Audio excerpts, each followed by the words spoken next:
260 seconds before my flight, I stood at the gate. My phone screen glowed. A single photo sat in my text thread, sent 3 minutes ago. In the picture, Julian Croft was in the hallway of the most exclusive maternity ward on the Upper East Side. His dark navy Brioni jacket was draped over one arm. The sleeves of his white dress shirt rolled to his elbows, revealing the Patek Philippe watch I'd given him. He was bent slightly at the waist, both hands braced against the doorframe of a delivery room. The lines of his face were taut with tension, his brow creased into a tight knot. It was an expression he only wore under extreme stress. 3 years of marriage. I had seen him scowl. I had seen him smirk with derision. I had seen him turn his head away in annoyance. But I had never not once seen him this tense for a woman. Inside that delivery room was Natalia Rossi, his high school sweetheart, his first love, the woman he'd held a torch for over a decade. And now, she was giving him a child. Another message came through from Mr. Davies, Julian's executive assistant. The tone was cautious. Mrs. Croft, Miss, Rossi was just taken into the delivery room. They're expecting a natural birth. Mr. Croft is waiting outside.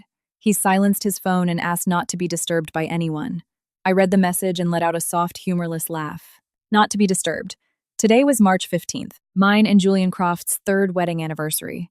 When he left the penthouse this morning, he didn't even look at me. "I have a dinner meeting tonight, don't wait up," was all he'd said before grabbing his briefcase and walking out. The front door slammed shut behind him, leaving the foyer light on. At that moment, I was standing in the kitchen, personally pan-searing the wild-caught scallops he loved. The temperature of the oil was perfect. The scallops sizzled in the pan. The fragrant aroma filled the dining room. The table was set with a new linen tablecloth, and in the center sat a bouquet of white roses I'd had flown in from a specialty grower in the Netherlands 3 days ago. I finished searing the scallops, arranged them on a bone china plate, drizzled them with a lemon butter sauce, and carried them to the table. Then I sat alone and waited for 3 hours. The food grew cold. The roses bloomed in silence. Outside the window, the lights of Manhattan began to glitter one by one. I picked up my phone and opened my chat with Mr. Davies. "Where is he?" I texted. 3 minutes later, the photo arrived. Delivery room Natalia Rossi childbirth. The 3 phrases twisted together, not like a sharp knife, but like a dull, rusty blade, plunging slowly into my heart. I put down my fork and one by one scraped the food from the till into the trash can. The scallops, the red wine-braised short ribs, the cod with a citrus glaze, the black truffle pasta. All his favorites. All made by me. When I emptied the last plate, the trash bin was full. The kitchen lights were bright. I stood under them and did not shed a single tear. Then I went upstairs and into the dressing room. From the very back of my closet, I pulled out a large manila envelope. The envelope had been given to me 6 months ago by my lawyer, Miss Sharma.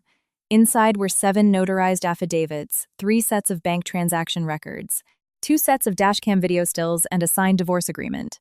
On the final page, Julian Croft's signature line was still blank, but it didn't matter. For the past 6 months, like an outsider observing a siege, I had been calmly and methodically dismantling the fortress I had built myself. We are now commencing the boarding process for Air France Flight AF7 to Paris. Will all passengers please make your way to Gate B23? The announcement pulled me back to reality. The airport lighting was harsh, a cold white light pouring down from above. Travelers bustled past me, pulling their roller bags. Some walked with purpose. Others shared reluctant, lingering hugs with those seeing them off. I rose from my seat, took the handle of my own suitcase, and walked toward the gate. The line grew shorter as the people ahead of me scanned their boarding passes and disappeared down the jet bridge. It was my turn. I handed my pass to the gate agent. The scanner beeped. A clear, crisp sound. In that exact same moment, my thumb pressed the share button on Instagram. Post successful. I powered down my phone. The shutdown animation was a white circle spinning once before the screen went completely dark. These 3 years needed to go completely dark too. I stepped onto the jet bridge. I did not look back. Behind me, I heard the clear voice of the gate agent over the PA system. Final boarding call for Flight AF7 to Paris. Will passenger Evelyn Reed please board the aircraft immediately? The voice echoed in the enclosed space, growing more distant as I walked. And in that moment, I knew someone's world was collapsing. In the VIP wing of Lenox Hill Hospital, Julian Croft paced anxiously in the corridor outside the delivery room. The sound of his dress shoes on the polished floor was a fast, erratic rhythm. Every few seconds, he would look up at the delivery room door, then look down and resume his pacing. Mr. Davies stood 10 feet away, holding his phone in both hands. His face was as white as a sheet of paper. He had refreshed the Twitter trending topics 3 times. then 3 more times.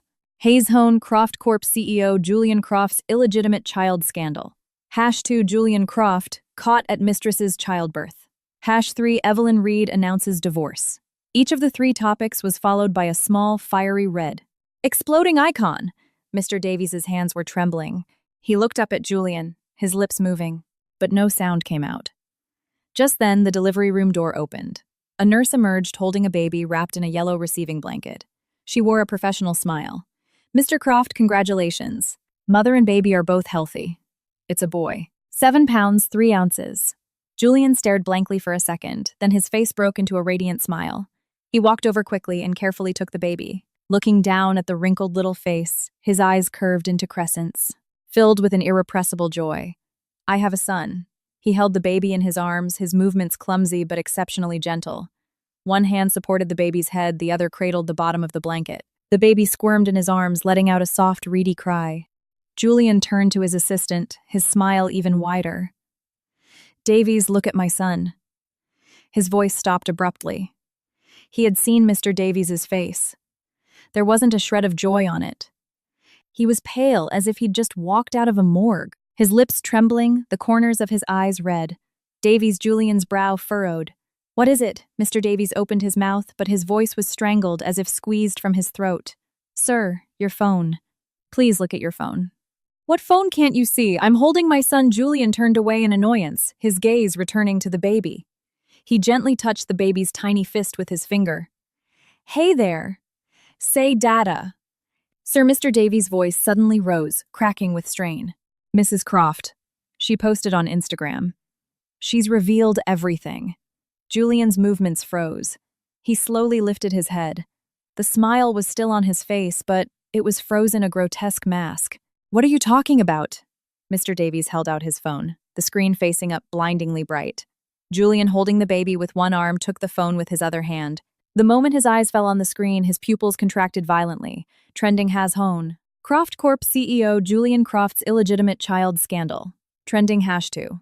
Julian Croft caught at mistress's childbirth. Trending #3. Evelyn Reed announces divorce.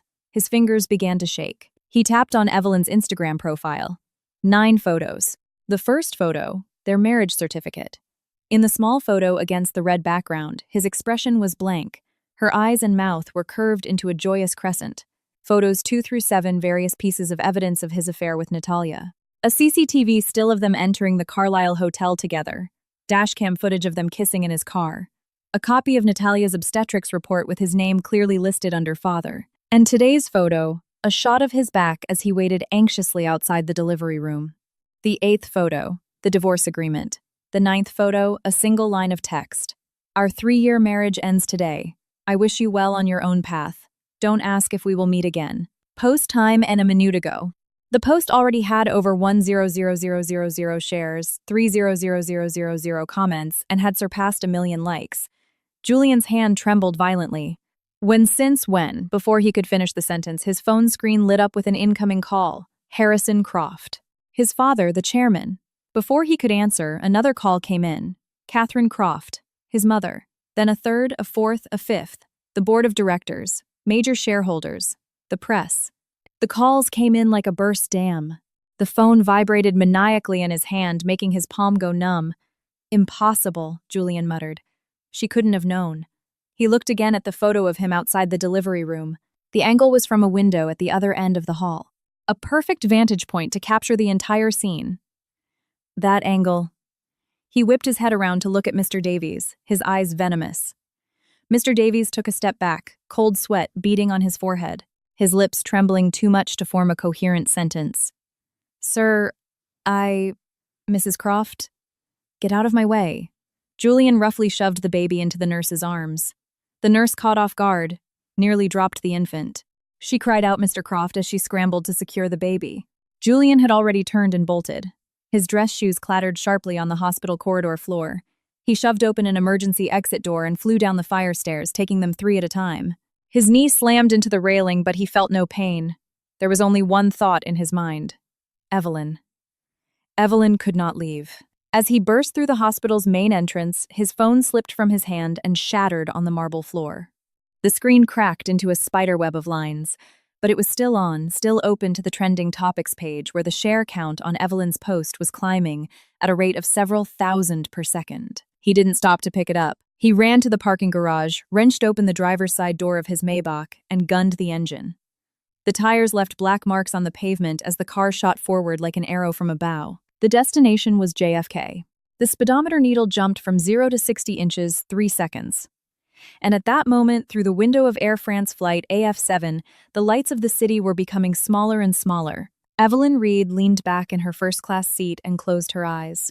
As Julian Croft burst out of the hospital's main entrance, his phone slipped and shattered on the marble floor. He didn't look back. He didn't even pause for a second. Mr. Davies, following behind, bent down and picked up the cracked phone. On the broken screen, the trending page continued to refresh. Evelyn's post. The shares had already surpassed 500,000, and the comments were rocketing towards 1 million. Mr. Davies's fingers trembled. He looked up towards the parking garage. He only caught a glimpse of the taillights of Julian's black Maybach flashing once before disappearing past the hospital gates. The nurse stood frozen in front of the delivery room door holding the baby. She looked down at the infant in her arms, then at the empty corridor, murmuring in disbelief. He just left. The delivery room door opened again, and Natalia Rossi was wheeled out on a gurney. Her face was pale wisps of hair stuck to her forehead with sweat. Her lips were purplish from the strain. But there was a smile on her face, the triumphant, smug smile of a victor. She had given birth to Julian Croft's son. From this day forward, she was the future. Mrs. Croft, the matriarch of the Croft Corporation. "Where's Julian?" Natalia's voice was weak but urgent. She struggled to lift her head, looking around. Where is he? The baby? Did he see the baby? The nurse, her expression complicated, brought the baby to her. Natalia reached out to take him. Looking at the wrinkled little face, her eyes grew misty, the smile on her lips impossible to hide. "Oh, baby, Mommy's here. Daddy must be so happy he doesn't know what to do." No one answered. The corridor was eerily quiet. Natalia finally sensed something was wrong. She looked up, her gaze sweeping over everyone present. The nurse's evasive eyes, Mr. Davies's ashen face, and that phone in his hand, its screen cracked, but still vibrating. "What is it?" Her voice changed, the smile slowly fading from her face. "What happened?" Mr. Davies took a deep breath and walked towards her. He handed her the broken phone. The screen was shattered, but the text was legible. Trending #own Croft Corp. CEO Julian Croft's illegitimate child scandal. Trending #2. Julian Croft caught at mistress's childbirth. Trending #3. Evelyn Reed announces divorce. Natalia's fingers suddenly clenched. The baby fussed uncomfortably in her arms. She quickly opened Evelyn's Instagram. She scrolled through the 9 photos one by one. The hotel, CCTV still. The dashcam footage of them kissing. Her own obstetrics report Julian's name circled in red. And today's photo of Julian pacing outside the delivery room. The timestamp was a mere 20 minutes ago. Who took this? Natalia's voice grew shrill. Who took this picture? Who sent it to that bitch Mr. Davies? Took a step back, his forehead drenched in cold sweat. He couldn't speak. Natalia turned on him, her eyes blazing. "It was you! It was you, wasn't it, Miss Rossi? Mr. Davies's voice trembled. "You ungrateful bastard!" Natalia shrieked hysterically, her voice echoing down the hall. The baby, startled, began to wail.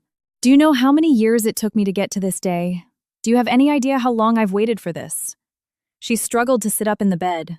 A nurse rushed over to stop her. "Ma'am, you just gave birth. You need to rest." Natalia tried to push the nurse's hand away, but her arm fell limply, her body too weak. She gasped for breath, and then tears suddenly burst from her eyes, streaming down her pale cheeks. She looked down at the baby in her arms. He was crying loudly, his little face red and swollen, tiny hands and feet flailing. "Your father is gone." Natalia's voice was suddenly light and hollow, as if talking to herself. "He went after her. He didn't even look at you, he just ran after her." The nurse gently tried to take the baby.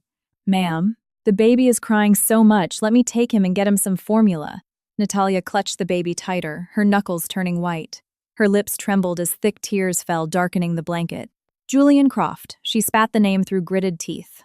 "I gave you a son and you didn't even hold him before you ran away. Fine. Just fine." She suddenly started laughing, a chilling sound that echoed in the empty corridor, making Mr. Davies's skin crawl. "You think Evelyn will take you back? She screamed at the empty hallway as if talking to the long-gone Julian. She dragged my name through the mud and fed it to the dogs. Julian, you're finished. Your precious Croft Corporation is finished. Her voice grew louder and louder, finally turning into a piercing scream that filled the entire corridor. The nurses exchanged glances. Someone quietly took out their phone and called the doctor on duty. The sound of the baby's cries, Natalia's screams, and the incessant buzzing of the phone all mixed into a chaotic mess. Mr. Davies stood in a corner wiping the sweat from his brow. He discreetly checked a message on his own phone. It was from Miss Sharma, Evelyn's lawyer. It contained only 4 words. Mission accomplished. Funds transferred. He quietly deleted the message and put the phone in his pocket. At that moment on the Van Wyck Expressway, 15 miles from the hospital, Julian's black Maybach weaved madly through traffic. The speedometer read 90 miles per hour. His hands gripped the steering wheel, knuckles white, the blue veins on the back of his hands pulsing. Cars fell away behind him. Horns blared from all directions. Someone rolled down their window and shouted an obscenity at him. He didn't seem to hear his foot pressing the accelerator to the floor. Evelyn. He ground the name between his teeth. 3 years. For 3 years, she had been a silent plant by his side. She never argued with him. Never cried in front of him. Even when he treated her with cold indifference, she would just quietly move aside. He thought she didn't care. He thought this marriage was just a transaction for her too. But today she had taken his reputation, the Croft Corporation's reputation, and torn it to shreds in front of tens of millions of people, then set it on fire. The phone was shattered, but the car's dashboard screen was still active. Notifications kept popping up. Croft Corp. CRFT stock plummets 12%. Emergency board meeting called. Harrison Croft, 37 missed calls. Catherine Croft, 21 missed calls. He swiped the screen off. He didn't want to see it. He didn't want to see any of it right now. All he wanted to know was what flight Evelyn was on, what time it took off, where it was going. When he had run out of the hospital, he'd glanced at the timestamp on her Instagram post. 6:47 p.m. It was now 6:53 p.m. 6 minutes. He had already been chasing her for 6 minutes. Julian wrenched the wheel. The Maybach squeezed between 2 semi-trucks, the space between his car and the truck on the right less than a foot. The truck driver laid on the horn, the sound threatening to shatter his eardrums. He didn't care. Only one image replayed in his mind. This morning as he was leaving, Evelyn was in the kitchen, her back to him searing scallops. She was wearing an ivory-colored loungewear set, her hair loosely pinned up with a single clip revealing the nape of her white neck. The oil sizzled in the pan and the aroma filled the first floor.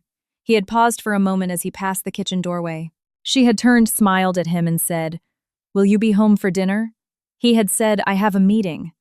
The smile on her face faltered for a fraction of a second before she forced it back. She nodded. "Okay, drive safe." And he had left. As the door closed behind him, he thought he heard her say something small. He hadn't caught it. Now suddenly he remembered.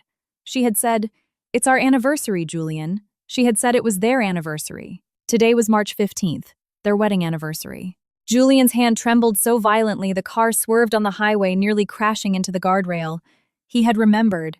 She had always remembered. He hadn't even remembered what day it was. All he knew was that Natalia's due date was approaching, that he had to be at the hospital with her today, that his first love was giving him a child. He had even been thinking outside the delivery room that once the baby was born, he would go home and have a proper talk with Evelyn. Give her a check, a house, and end things gracefully. Instead, she had ended him gracefully. Julian slammed his hand on the steering wheel. The horn blared a long, piercing sound that echoed down the highway. "Evelyn," he practically roared. "You stay right there." The car shot forward. Finally, the green signs for the airport appeared. JFK International Airport. 10 miles. He floored it again. The speed of the black Maybach on the expressway was now over 100 miles per hour. Julian's eyes were fixed on the road ahead, his hands strangling the steering wheel. His palms were slick with sweat. The AC was on, but his back was soaked, his white shirt sticking uncomfortably to his skin. He didn't care. The only thing replaying in his mind was the image of Evelyn in the kitchen, her back to him. The ivory loungewear, the loosely pinned hair, the white nape of her neck, and those words, "It's our anniversary." Julian clenched his jaw, the muscle ticking like a taut bowstring. The car's dashboard screen kept flashing with notifications. He had turned off the display, but he couldn't turn off the chime. Every few seconds, a ding pricked at his nerves like a needle. Ding. Croft Corp. CRFT stock down 15%. Ding. Missed call. Arthur Mills board member. Ding. Harrison Croft, 42 missed calls. Ding. New voicemail, Catherine Croft. His hand spasmed and he accidentally opened the voicemail. Catherine's voice, sharp enough to scratch glass, erupted from the car's speakers. Julian, have you lost your mind? Can't you see the entire world is laughing at the Croft name? Your father's blood pressure hit 220. We just called an ambulance. Where are you? Get back here. Right now. The message ended. The car was silent again. Not even 3 seconds later. Ding. Another voicemail. Catherine again. This time her voice wasn't sharp. It was low-laced with a fury he could feel through the speakers. Son, let me ask you just one thing. That child. Natalia's child. Is it yours? Julian didn't answer. His eyes were on the road ahead. The outline of the airport terminal was coming into view. The silver-gray building glowed in the night. Its dense lights like a massive beast crouched at the edge of the city. The GPS announced JFK International Airport Terminal 4 inches 2 miles. He pressed the accelerator again. The car didn't slow down as it entered the airport ramp. The tires screeched on a curve, the body of the car tilting. Centrifugal force pressed him against the driver's side door. He didn't let up. The lights of the airport grew closer. The large illuminated letters Terminal 4 were blinding. 6:59 p.m. 12 minutes since Evelyn's post. Julian screeched to a halt right at the terminal's departure level entrance. The tires let out one final piercing scream against the concrete. Before the car had even fully stopped, he threw open the door and ran. Sir. A security guard, startled, rushed after him. Sir, you can't park here. Julian shoved the guard's hand away and ran into the terminal without looking back. The departure hall of Terminal 4 was brightly lit. A massive flight information board flickered overhead, a dense grid of numbers and letters constantly changing. Travelers pulled suitcases. Some dozed in chairs, others queued at check-in counters. An announcer's voice echoed through the vast hall. Air France flight AF7 to Paris is now in the final boarding process. Julian stood in the middle of the hall, panting heavily. He had left his jacket in the car. His white shirt was still rolled up to his elbows. His tie was askew. His hair a mess from running. He looked like a cornered animal, eyes bloodshot, chest heaving. People around him began to stare. Someone recognized him. Hey, isn't that the guy from Croft Corp? Yeah, the one trending on Twitter? The cheater. What's he doing here? Wasn't he at the hospital with his mistress where let me see phones were raised? Cameras pointed at him. Julian didn't notice. His eyes frantically scanned the flight information board. 6 p.m., 7 p.m. Paris. He found it. AF7. Dest Paris CDG. Sked. Departure 7:05 p.m. Gate B. 23. Status boarding. Boarding. The word hit his eyes and his heart felt like it was seized in a fist. There was still a chance. She hadn't left yet. He broke into a run. From the departure hall to Gate B23, he had to pass through security, the duty-free area, and a long concourse. It was a 15-minute walk at a normal pace. Julian ran. His dress shoes pounded on the marble floor, each step a heavy thud that echoed in the corridor. He pushed past people, knocked over a standing advertisement. The sign crashed to the floor, and a cleaning lady screamed. Sorry, excuse me, out of the way. His voice was hoarse, a metallic taste in his throat. The sign for Gate B23 came into view. 200 yards. 100 yards. 50 yards. He burst into the gate area and his steps came to a sudden halt. Gate B23 was empty. A single gate agent was tidying up paperwork at the counter. Hearing the footsteps, she looked up, startled to see a disheveled, sweat-soaked man run in. Sir, can I help you? Julian's voice was practically a shout. The flight to Paris I need to board. The agent stared for a moment, then glanced at her computer screen before looking back at him. Her eyes held a mixture of confusion and apology. I'm sorry, sir. Boarding for flight AF7 is now closed. Julian staggered as if struck by a physical blow. No, that's impossible. The board said, boarding. The agent pointed to the information screen above her head. He looked up. The status for AF7 had just switched from boarding to gate closed. The time now read 1900 exactly. The aircraft door has just been closed. The agent's voice was polite but distant. The plane will be pushing back shortly. I'm very sorry, but you cannot board. Julian stood frozen to the spot. The people who had been following him, filming him, now arrived. They held their phones high. Cameras trained on his back. They whispered, they live-streamed, they laughed. He missed it. Serves him right. Too late for regrets now. I'm live, people. Everyone screenshot this. The CEO of Croft Corp's airport dashed the drama of the year. Julian suddenly spun around, pushed past the gawkers, and ran to the massive glass wall of the concourse. Outside, the tarmac was lit up like day. A Boeing 777 bearing the Air France livery was being slowly pushed back from the gate by a tug. The airline's logo glittered under the lights. The flight number AF7 was clearly visible on the tail. Julian pressed both hands against the glass, all his strength seeming to drain out of him. He could only watch as the plane moved further from the gate, turning towards the taxiway, getting smaller and smaller. The navigation lights on its wingtips blinked, like cold eyes winking at him in the darkness. Evelyn. His lips touched the glass. His hot breath fogged the cold surface. His phone was at the hospital. His car was abandoned at the departure curb. The whole world was watching him make a fool of himself.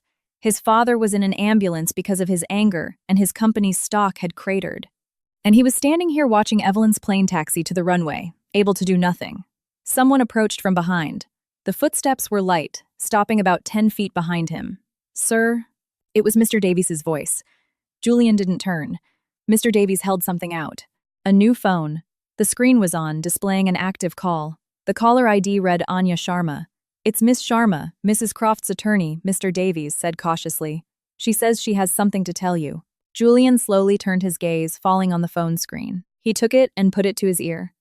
An unfamiliar woman's voice, professional to the point of being cold, came from the other end. "Mr. Croft, good evening. My name is Anya Sharma. I am representing Miss Evelyn Reed. My client has given me full power of attorney regarding all matters of your divorce. The relevant documents will be served at the Croft Corporation headquarters tomorrow morning at 9 a.m. sharp." Miss Sharma paused for a beat. "And my client asked me to pass along a message." Julian's hand holding the phone trembled. "What is it?" There was no waver in Miss Sharma's voice. "She said that for 3 years she cooked for you, but you never once sat down for a proper meal. She said she threw out the dinner she made you tonight, and from now on you'll never get to eat it again, even if you wanted to." The line went dead. The dial tone buzzed in his ear. Julian's hand slowly dropped to his side. Outside the window flight AF7 sped down the runway, accelerated, and lifted its nose. The fuselage gracefully left the ground and soared into the night sky. The lights on its tail blinked, getting smaller and smaller until they disappeared completely into the clouds. He stood at the window like a hollowed-out statue. Behind him, people were still filming. The chat on the live streams was scrolling at a manic pace. Did he catch her? Nope. Plane's gone, LOL. This is priceless. Lost his wife, lost his fortune. Girls let spam. Good. For her in the chat. Julian couldn't hear them. All he could hear was Miss Sharma's last words replaying over and over. "You'll never get to eat it again, even if you wanted to." He closed his eyes and leaned his forehead against the cold glass. "It's our anniversary, Julian." She had said it, and when she said it, he had left. The crowd in the concourse was growing. Phones formed a dense thicket, all their lenses aimed at the man by the window. Someone had even enabled the tipping feature on their live stream. Animated GIFs exploded across the screen rockets, sports cars. The chat was a solid wall of text. "Look closely, everyone. This is the CEO of Croft Corp himself. Just sprinted 3K through JFK only to miss his wife's flight. LMAO. So bold when his mistress was giving birth, now look at him chasing her. Pathetic. Evelyn, yes, queen. Divorce him and take half. Bankrupt him. Damn, he is really handsome, though. That's how he gets away with cheating." Julian blocked out the noise. He stood there, forehead pressed against the glass, eyes staring out at the empty runway where flight AF7 had disappeared.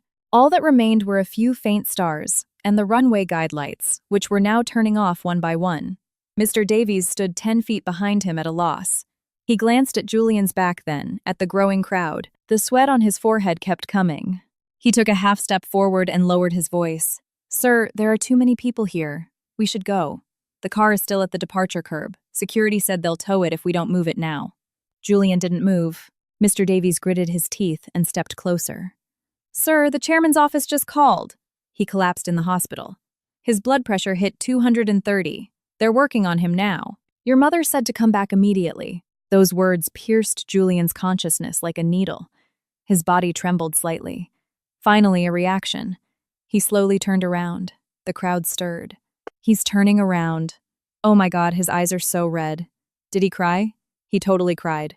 Julian's eyes were indeed red. Not from crying, but from blood vessels that had burst, covering the whites of his eyes in a fine red web like a scorched wasteland.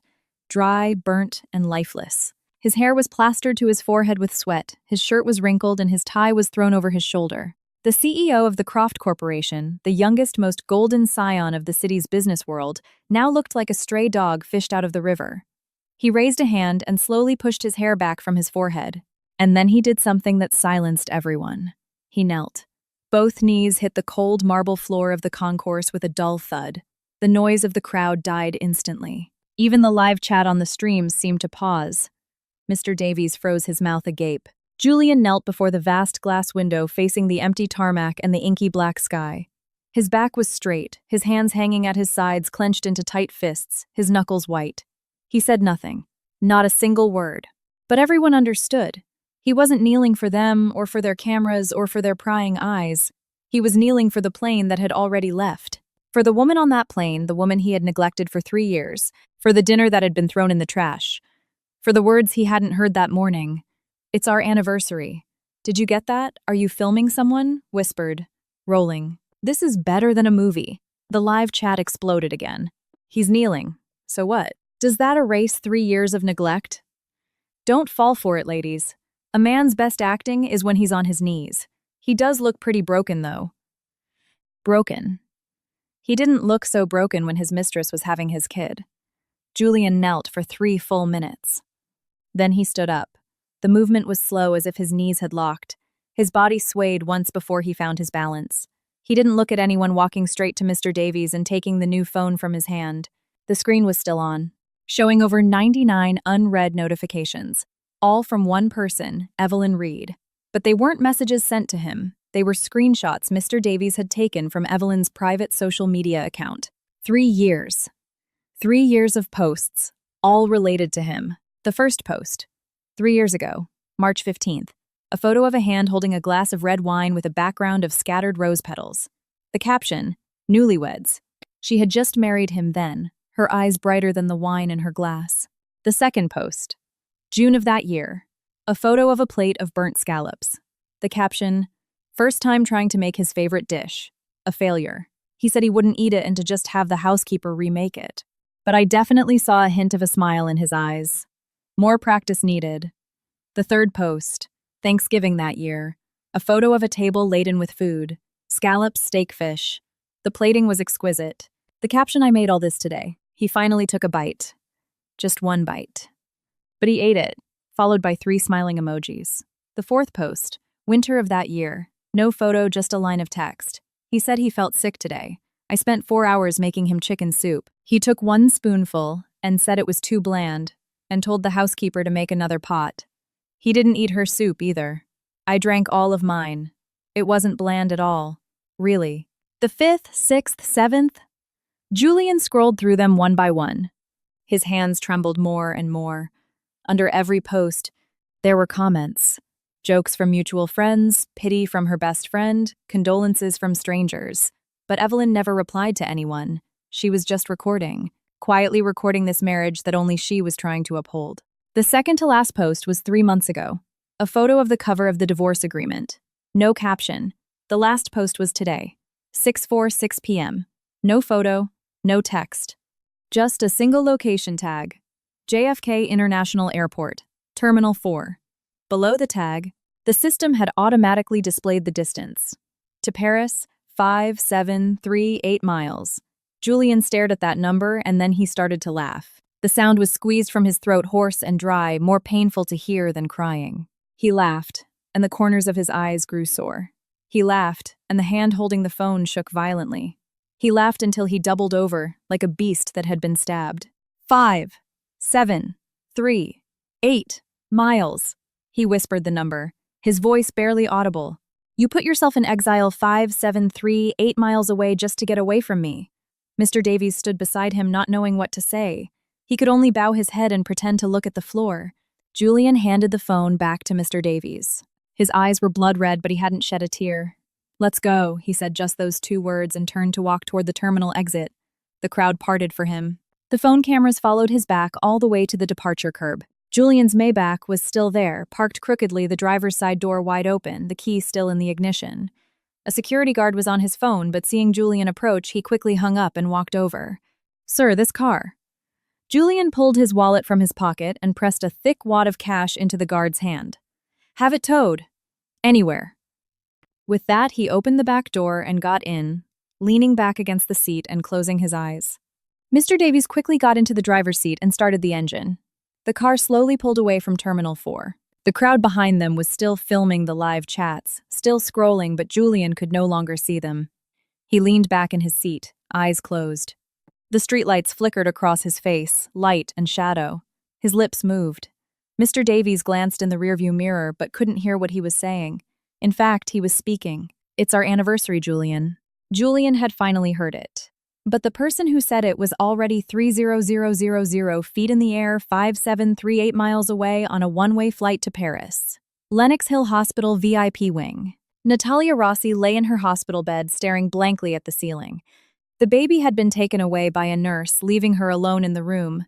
The IV dripped one drop at a time, and the monitor by her bed beeped rhythmically. She had been in this position for nearly 20 minutes, ever since Julian had run out. Ever since she had screamed herself hoarse, thrown pillows, and smashed the water glass from her bedside table. Then she had fallen silent as still water. Her phone lay beside her pillow, screen down. She didn't have the courage to look at it. She didn't have the courage to see the trending topics, the comments, to see how tens of millions of people were cursing her. Mistress, homewrecker, gold digger. She knew the words they would use without even looking. But she had never imagined that the person who would detonate all of this would be Evelyn Reed. Evelyn. In Natalia's memory, that woman was always a faint shadow. In the 3 years she was married to Julian, she never attended any social events, never appeared at society galas. Even at the Croft Corporation's annual parties, she rarely showed her face. When she was photographed, she was always looking down, following behind Julian. Her clothes were understated, her smile faint, like smoke that could dissipate at any moment. Natalia had never considered her a threat. What right did a woman from a modest family with merely decent looks and a docile personality have to sit in the position of Mrs. Croft? She, Natalia Rossi, was the one who grew up with Julian, the first girl he ever held hands with the name he called out when he was drunk. The position of Mrs. Croft should have been hers. So she had been patient. She had schemed slowly, drawing Julian back to her side. 3 years of late-night calls, accidental run-ins, and carefully curated text message screenshots sent by mistake. Last June, she got pregnant. The day she got the confirmation, she stood in front of the mirror and smiled for 10 minutes straight. With this child, Julian couldn't escape. But she had never thought that Evelyn wasn't smoke. Evelyn was a blade she had kept hidden for 3 years. When a blade is sheathed, no one knows its sharpness. Once it is drawn, it gives you no time to react. The door to the hospital room opened. A nurse came in holding the baby, a cautious look on her face. "Ma'am, the baby has been fed and burped. He's sleeping soundly now. Would you like to hold him?" Natalia slowly turned her head. Her gaze fell on the small body wrapped in the yellow blanket. Her son, the son she had carried for 10 months and endured 8 hours of labor for. She reached out and took him. His face was still wrinkled and reddish. His eyes were closed, his little mouth slightly open. Natalia looked down at him, and her eyes suddenly felt wet. "Your father is gone," she whispered, her voice hoarse. "The day you were born, your father ran after another woman. The baby slept soundly unaware. He didn't even hold you one more time. He shoved you at a nurse and left, like throwing away something unimportant." The nurse stood by, unsure what to do. Just then, the door opened again. This time, it wasn't a nurse. It was Catherine Croft, Julian's mother, the wife of the chairman of the Croft Corporation, the notoriously difficult matriarch of New York high society. She wore a dark green Chanel suit, her hair perfectly coiffed, her makeup, immaculate as if she were about to attend a board meeting. But her eyes, the same eyes as Julian's, betrayed her. They were burning with a rage that was about to erupt. 2 of the Croft Corporation's security guards followed her. Seeing her, Natalia instinctively clutched the baby in her arms tighter. "Mother, don't you dare call me that." Catherine's voice was as cold as a wind from a freezer. "You don't have the right." She walked to the bedside in her heels, looking down at Natalia. Her gaze was like a cold blade moving from Natalia's face to the baby and back again. "The child, it's Julian's," Natalia said, biting her lip. "Are you sure?" "I'm sure." Catherine was silent for 3 seconds. Then she suddenly reached out and yanked back the baby's blanket. Natalia cried out, "What are you doing?" Catherine ignored her, studying the baby's face intently. His eyebrows, his nose, his mouth, the shape of his ears. Then she covered him back up and straightened. "He has a bit of Julian in him, I'll give you that." Her voice was still cold. "But what does it matter? An illegitimate child will never be entered into the Croft family registry." Natalia's face went white. "Mother, Julian promised me." "Promised you what?" Catherine cut her off, her voice suddenly rising. "That he would marry you, that he would welcome you into our family. Natalia, are you delusional? Do you know what kind of family the Crofts are? And who are you? A woman who's been with God knows how many men, who has illegitimate children scattered around the globe, and you dare to dream of entering our family?" Natalia trembled. "What are you talking about?" Catherine sneered and took a stack of papers from a guard, tossing them onto the blanket in front of Natalia. "See for yourself. Your filthy past. People have dug it all up." With trembling hands, Natalia picked up the papers. The first page was a legal notice from a Hong Kong billionaire demanding child support for a daughter Natalia had given birth to in 2019. The second page was a settlement agreement with a real estate mogul, hush money, to keep her quiet about his illegitimate child. The third page was a court summons. The plaintiff was the wife of a hedge fund manager suing for alienation of affection. 3 documents, 3 children, 3 different men. Natalia's hands shook so badly, the papers slipped through her fingers and scattered on the floor. "Lies," she whispered. "These are all lies. This is Evelyn's doing. She fabricated this to ruin me." Fabricated? Catherine's laugh was even colder. "The public record numbers on these documents are all verifiable in the court system. And you call it fabricated, Natalia? You seem to underestimate the Croft Corporation's legal team." Natalia opened her mouth, but no sound came out. The baby in her arms stirred and let out a soft cry. Catherine's gaze returned to the infant. She looked at him for a long time, her expression complicated. Finally, she spoke, her voice lower, but the chill in it was even deeper. "The Croft Corporation will take the child. After a DNA test, if he is confirmed to be Julian's blood, we will raise him. But you," she paused, "you will never set foot in our family. The child you gave birth to will call you auntie, and you will be nothing to him for the rest of his life." With that, Catherine reached out and simply took the baby from Natalia's arms. Natalia struggled wildly, trying to get him back, but she had just given birth and had no strength. The 2 guards easily restrained her. "No, don't take my baby," Natalia screamed. "He's my son. I gave birth to him. You can't do this." Catherine walked to the door, holding the baby, and paused without turning back. "You gave birth to him, yes. While you were giving birth to him, his father was chasing another woman. While you were giving birth to him, the whole world was calling you a mistress. While you were giving birth to him, the Croft Corporation's stock value evaporated by billions. Your very existence brought this child nothing but shame from the first day of his life." The door closed. The sound of heels receded down the hall, and with it the faint sound of a baby's cry. Natalia was pinned to the bed, her hands still outstretched. Her lips trembled violently as tears poured from her eyes, soaking the pillow. "Julian Croft." She squeezed the name from her throat, her voice like tearing fabric. "Julian Croft." Her screams echoed through the VIP wing for a long time. As of tonight, she had nothing left. Julian was gone, her child was taken, and her past was laid bare for tens of millions to see. And the cause of all this was Evelyn Reed, the woman she had never once considered a threat. Natalia's screams slowly subsided into sobs, and then the sobs stopped. She lay on the bed, eyes wide open, staring at the ceiling, just as she had been 30 minutes ago. Except this time her eyes were completely empty. Air France Flight AF7 First Class. Evelyn leaned back in her seat, a glass of champagne in her hand. The amber liquid swirled, bubbles rising in a steady stream to pop at the surface. She didn't drink, just watched them. Outside the cloud layer was a silver sea under the moonlight, vast and serene. A flight attendant approached. "Ma'am, shall I prepare your seat for sleeping?" Evelyn shook her head. "No, thank you. I'm not going to sleep." "Very well. Please let me know if you need anything." The flight attendant retreated. Evelyn set her champagne down and took her phone out of her bag. It had been off for hours. It felt cold and heavy. Her thumb hovered over the power button. She pressed it. The screen lit up with the Apple logo. A few seconds later, the home screen appeared. The number of notifications made her raise an eyebrow. 137 missed calls. 99 plus. Text messages. 99 plus. WhatsApp messages. She opened her text messages first. The most recent one was from 1:22 a.m. From Julian. Evelyn, where are you? No punctuation. The second message, 1:23 a.m. answer your phone. The third one, 2:04 a.m. please. The fourth one, 2:05 a.m. Evelyn. Just her name. Evelyn's finger paused. In 3 years of marriage, Julian had never called her just Evelyn. It was always Evelyn Reed. For a full month after their wedding, he'd called her that. It was only after she asked him to just use her first name that he started calling her Evelyn. Formal, businesslike. This was the first time. Just her name. She smiled faintly and didn't reply, continuing to scroll. 1:30 a.m.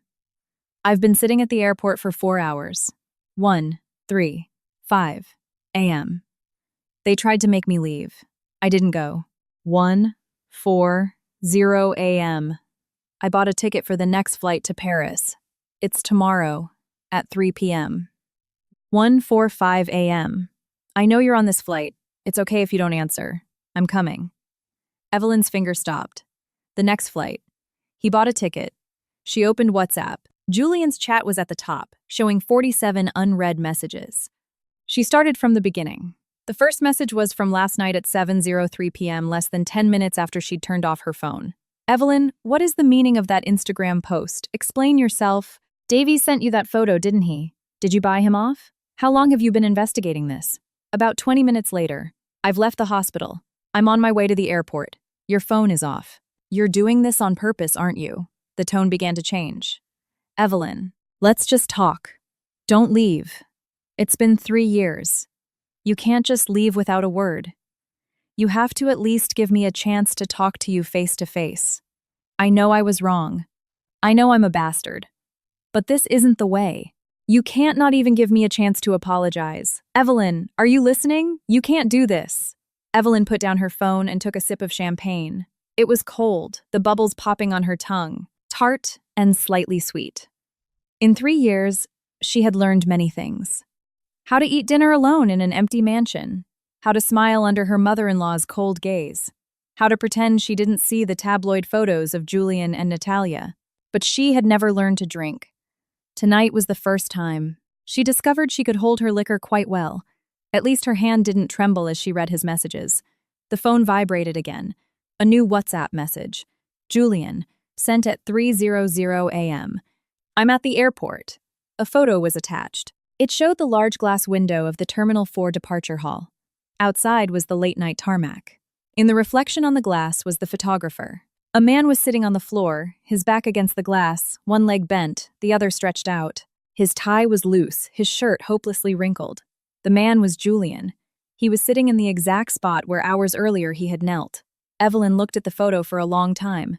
Then she did one thing. She swiped left on Julian's chat. A red button appeared. Delete chat! Her thumb pressed it without a moment's hesitation. The chat disappeared. The last link between them was severed as cleanly as a cut thread. Evelyn turned her phone face down on the small table. She picked up her champagne and drank it, sip by sip.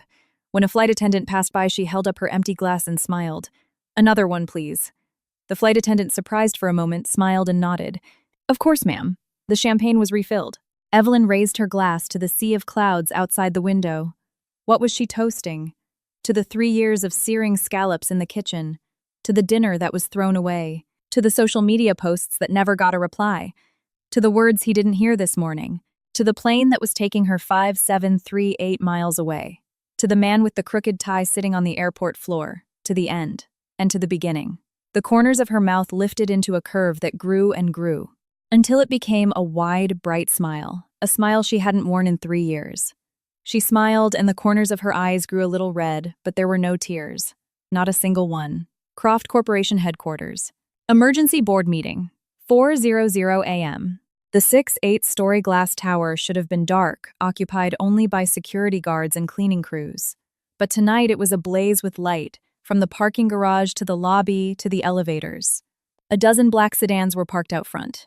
The atmosphere in the 48th floor boardroom was like a pot about to boil over. All 12 board members were present. Some wore suits hastily thrown on. Some were still in pajamas under their overcoats.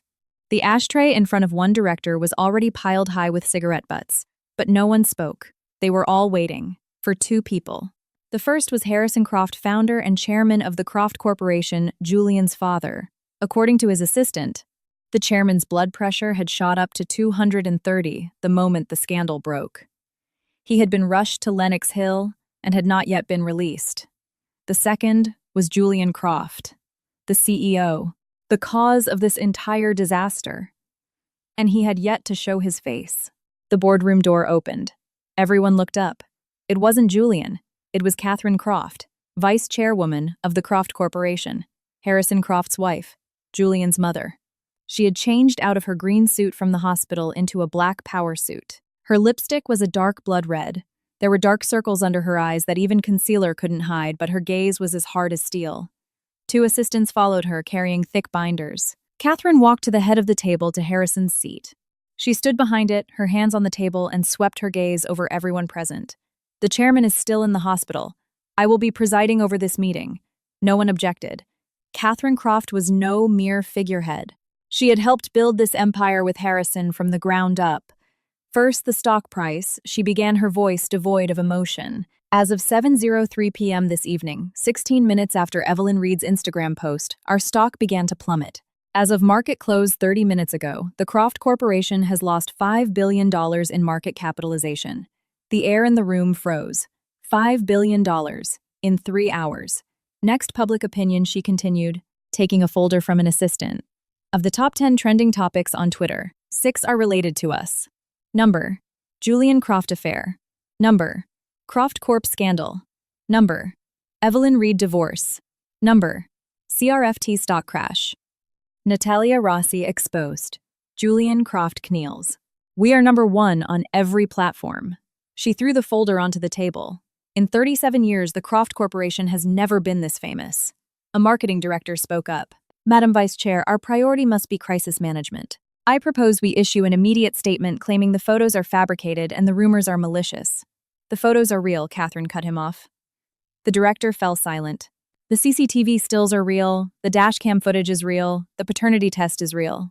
The picture outside the delivery room is also real. They are all my son's handiwork. Her voice was terrifyingly calm, so do not even think about denying it. A denial will only make things worse. What we need to do now is not deny, but separate. Separate, another director asked. How two fronts? Catherine held up 2 fingers. First, we establish that Julian Croft's personal actions are separate from the Croft Corporation. Effective immediately, we will issue a statement suspending Julian from his duties as CEO. I will act as interim CEO. We will form an independent committee to investigate any and all intersections between his personal finances and company accounts.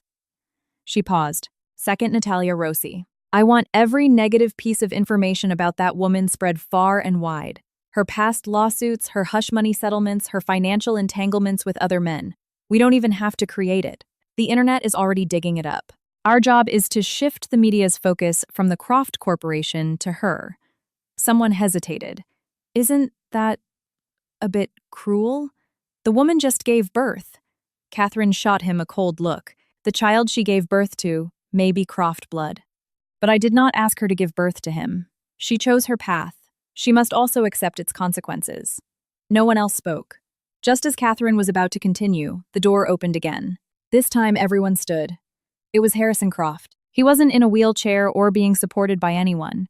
He wore a blue and white striped hospital gown with a dark gray cashmere coat over it. A bandage was still on the back of his left hand from an IV. His face was ashen, his lips bloodless, but his eyes burned with a frightening light. A doctor in a white coat followed him, pleading in a low voice, "Mr. Chairman, your blood pressure is not stable. You really shouldn't be here." Harrison Croft said only 2 words. "Get out." The doctor retreated. Harrison walked to the head of the table. Catherine stepped aside. He sat down. Everyone else followed suit. His gaze slowly scanned the room, finally landing on the empty chair. Julian's chair. Where is he? No one dared to answer. I asked, "Where is my son?" Catherine replied in a low voice. "We can't reach him. His phone is broken and the GPS in his car is turned off." Mr. Davies said the last time he saw him was at the airport around 2 a.m. The airport, Harrison repeated, then laughed a dry, grating laugh. Excellent. Truly excellent. My son, the son of Harrison Croft, kneels in an airport for a woman broadcast live to the entire world. $5 billion. 37 years of work. He kneeled for 3 minutes and lost $5 billion. He suddenly slammed his fist on the table. A water glass jumped and overturned. Find him. Drag him back here if you have to. If I find out he went to Paris after that woman. Before he could finish, his body swayed. Catherine rushed to support him. Harrison's hand gripped the edge of the table, his knuckles white. His lips trembled, and the color drained from his face at a visible rate. Catherine's voice changed. Get the doctor! Someone get the doctor! The boardroom descended into chaos. The doctor rushed back in, followed by a nurse with a crash cart. The room instantly transformed into an emergency ward. The EKG monitor began its shrill beeping. And Julian Croft, the man who had caused all of this, was sitting on the floor of the airport concourse, his back against the glass window. In his hand, he clutched a ticket to Paris. The flight was for 3 p.m. that afternoon. 10 hours to go. He didn't know his father was in critical condition. He didn't know his mother was shouldering the fate of the company for him. And he certainly didn't know that Evelyn had already deleted their chat. He only knew one thing. He had to find her. He had to go to her even if he had to kneel. Lenox Hill Hospital VIP wing. 5:00 a.m. The sky outside was still a dark navy blue. Natalia was awake. She had been lying in this position all night. After Catherine took the baby, she had screamed, cried, and broken things. A nurse had come in and given her a sedative, but after the drug wore off, she didn't make another sound. She just lay there, a breathing corpse. Her phone was back in her hand, the light from the screen illuminating her ghastly pale face. Her eyes were dry. Not a single tear left. She was reading the trending topics. The whole world was cursing her. Number Natalia Rossi exposed had climbed to number 3. Someone had dug up the lawsuit from 10 years ago with the Hong Kong billionaire. Someone found photos of her in college with the real estate mogul. Someone had even found the hospital records from when she had given birth to her first child, including a copy of the birth certificate. The name in the father field was not Julian Croft. It was all true. Everything she had hidden for a decade had been unearthed in a single night. Natalia's finger moved slowly over the screen. She read it all, expressionless. Then she made a call. It rang for a long time before it was answered by a sleepy, irritated male voice. Hello, who is this, Mr. Feldman? Natalia's voice was hoarse, but strangely calm. It's me, Natalia Rossi. There was a 2-second silence on the other end, then a rustling sound. Miss Rossi, do you know what time it is? I do? Natalia's gaze was still fixed on the ceiling. But my child has been taken from me, and my name has been dragged through the mud all over the internet for an entire night. Do you really think I can wait until morning to make this call? Feldman sighed. I've seen it. The news, the trending topics. What can I do for you? 3 things. Natalia's voice was like a dull knife grinding against stone. First, sue the Croft Corporation for child abduction. I gave birth to that child. Until a DNA test proves otherwise, they have no right to take him from me. The entire process of Catherine Croft storming my room with guards and taking the baby is on hospital CCTV, and the nurses are witnesses. We will win. Feldman was typing rapidly on the other end. Second, sue Julian Croft for fraudulent inducement to marry and demand palimony. Our relationship lasted for 3 years. I have all the evidence, texts, wire transfers, hotel records, call recordings. This wasn't just an affair. It was a long-term, stable cohabitation outside of marriage. We have sufficient grounds. Feldman stopped typing. Miss Rossi, are you sure you want to go this route? Once you file, there's no turning back. And given the situation, the Croft Corporation will use all its resources to fight you. I know. And third, Natalia cut him off. I will be demanding 10% of Julian Croft's personal shares in the Croft Corporation as child support. If they refuse, I will send a DNA sample from my son to every major news outlet in the country and let the world know that the heir to the Croft fortune is a child they stole. There was a long silence on the other end. When Feldman spoke again, his voice was tense. Miss Rossi, do you know what 10% of the Croft Corporation is worth? At the current market cap, that's over $3 billion. I know. I did the math, Natalia replied, her tone as casual as if she were discussing the weather. You're insane. Insane. Natalia laughed, a sound like nails on a chalkboard. Mr. Feldman, do you know what I gave up for Julian Croft? I met him when I was 14. We started dating at 20, and I got pregnant with his child at 22. He told me then, Natalia, just wait for me. I'll talk to my family and come propose to you. Her laughter stopped. So I waited. I waited until his father sent him abroad, and when he came back, he had Evelyn Reed on his arm. Do you know what that feels like? To watch the man you've loved for a decade marry another woman. Feldman was silent. Then he came back to me. He said he didn't love Evelyn, that it was an arranged marriage for the family. He said I was the only one in his heart. I believed him. I spent another 3 years with him. I waited for another 3 years. Her voice dropped. And now I've given him a son. His legal wife has publicly humiliated him and run off. And his mother has barged in and stolen my child. And him, he's at the airport buying a ticket to Paris to chase after her. Natalia closed her eyes. 10 years, Mr. Feldman. The result of 10 years of waiting was him kneeling at an airport for another woman. Do you think I care about no turning back anymore? A long sigh came from the other end of the line. I understand. I've recorded your 3 requests. I'll draft the complaints as soon as the sun is up and have them filed before noon. But Miss Rossi, I have to warn you. Once these 3 lawsuits are filed simultaneously, public opinion might turn even more against you. I don't care. She hung up. The room was silent again. Natalia got out of bed, a searing pain shooting through her. She gritted her teeth, sweat beading on her forehead, and walked to the window, pulling back the curtains. The first light of dawn was breaking over the city. Her lips twisted into a strange curve. Julian Croft, she whispered. You want to win Evelyn back. Fine. Let's see if you still have the energy to chase her after you've been served. She walked to the window. The first rays of dawn hit her face. Evelyn, she said quietly to the light, you thought you could just tear me down and walk away. But you forgot one thing. Even a reputation in tatters can be stitched back together. When you get back from Paris, we'll see who has the last laugh. Paris Charles de Gaulle Airport, 6:00 a.m. local time. Flight AF7 landed smoothly. Outside, Paris was still asleep, the runway lights blurred in a light fog. Evelyn walked out of the jet bridge with a single carry-on. The air was cold, damp, and smelled of coffee and fresh bread. An old man in a corner played a French folk song on an accordion. This was the smell of life, and this time it belonged to her. She took a taxi. The driver understood her broken French and headed towards the address she gave him. The Eiffel Tower emerged from the golden morning mist. This was it. The taxi stopped in front of a Haussmann-style apartment building in Le Marais. She had bought it 3 months ago through Miss Sharma. A 6th-floor flat with a small wrought-iron balcony from which you could see the spire of Notre Dame. She hadn't been sure she would ever actually come, but she had bought it anyway. A retreat. An escape route. The apartment was small but beautifully appointed. White walls, hardwood floors, French doors leading to the balcony. The furniture she had picked out online was already in place. A light gray sofa, a small oak dining table, a new coffee machine on the kitchen counter. Everything was ready. Evelyn walked out onto the balcony and looked out. Paris lay at her feet. Gray roofs, cream-colored walls. The bells of Notre Dame began to chime. 6 o'clock. A new city, a new time, a new her. Her phone vibrated. A message from Miss Sharma. You've arrived, Evelyn replied. Yes, I'm here. Another message came through. Croft Corp lost 5B in market cap last night. Harrison Croft collapsed at the board meeting, rushed to the hospital. Stroke. Catherine Croft is acting CEO. Julian has been suspended. Natalia Rossi was discharged this morning and is preparing to sue. Evelyn read it and didn't reply. Another message. Julian Croft has a ticket for flight AF4 this afternoon. He's scheduled to land in Paris tomorrow morning at 6:30 a.m.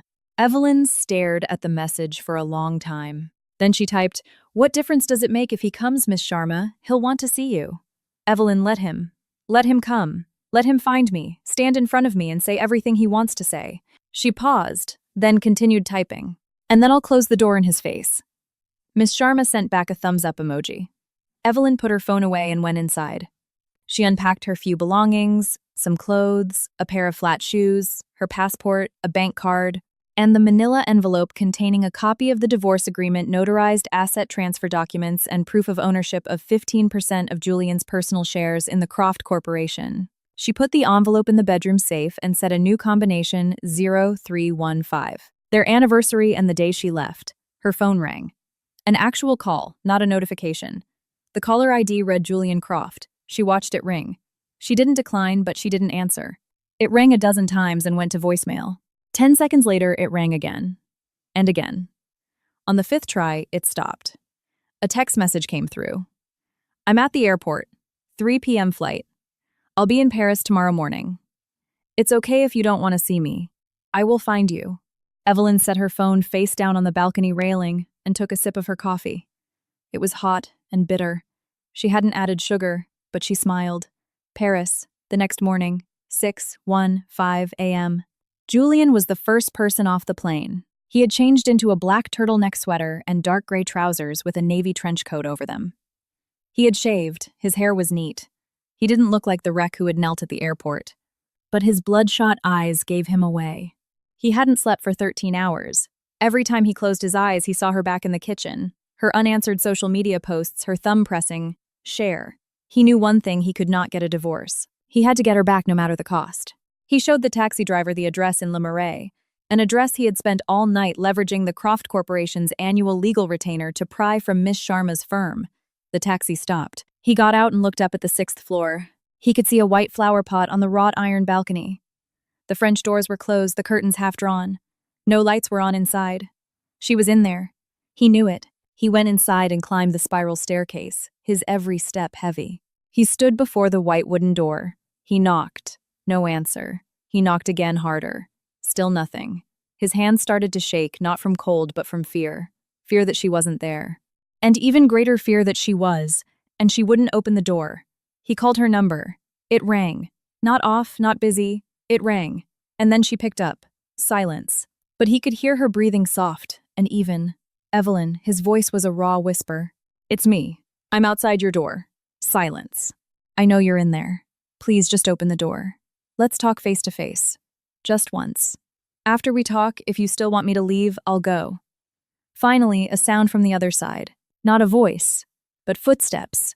Light footsteps moving from far away, getting closer, stopping right behind the door. And then a small window set in the door, a tiny peephole slid open. Evelyn's eyes were behind it. They were calm. Not an angry calm, but a true lake-like serenity. She looked at him for 3 seconds. Then she slid the peephole shut. From start to finish, she didn't say a word. Julian braced himself against the door, leaning his forehead on the cool wood. Evelyn, please, just listen to me. Her voice came through the door light and clear. Mr. Croft. He straightened. I'm listening. 3 years ago, on March 15th, I married you. Her voice was even as if stating a simple fact. That day I wore a wedding dress I spent 3 months designing. When you lifted my veil, the name you whispered was Natalia. Julian's breath caught in his throat.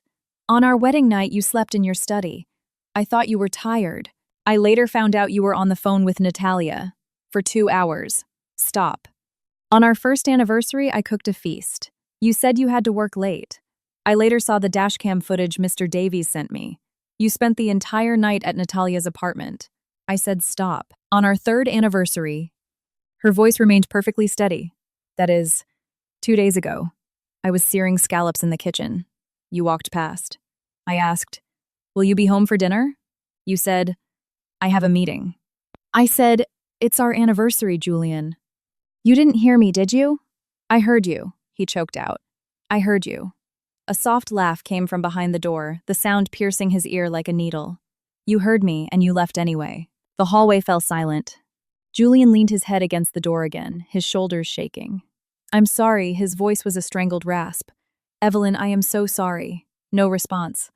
I was wrong, I'm a bastard. I was wrong to you every single day for 3 years. But please just give me one more chance. Just one. A chance for what? Her voice was suddenly closer, as if she were pressed right up against the door. Mr. Croft, what kind of chance do you want for me to forgive you? To go back to New York with you? To continue being Mrs. Croft? Julian opened his mouth. I'll give you all my shares in the company. I'll get rid of Natalia. What can you do? Her voice, still clear, was now sharp as a razor. Can you erase 3 years of neglect? Can you undo all the dinners I ate alone? Can you make it so I never posted those social media updates you never once saw? Her voice rose just a fraction, but that small shift hurt more than any scream. Mr. Croft, I posted 27 times. All about you. Did you ever like one? Did you ever comment? You never even saw them. Until 2 nights ago, after I had already left. That's not regret, Mr. Croft. That's just remorse for getting caught. Her voice returned to its placid state. Julian's hands slid down the door. He stood there, head bowed like an uprooted tree. He heard her footsteps again, moving away. Evelyn! He slammed his fist on the door. What do I have to do? What do I have to do for you to open this door? The footsteps stopped. After a long moment, her voice came from deep within the apartment. Just a few words. Even a dog wouldn't return to a home like that. The footsteps resumed, fading into silence. Julian stood motionless outside the door. The early morning light of Paris streamed through a small window in the stairwell, falling on his body.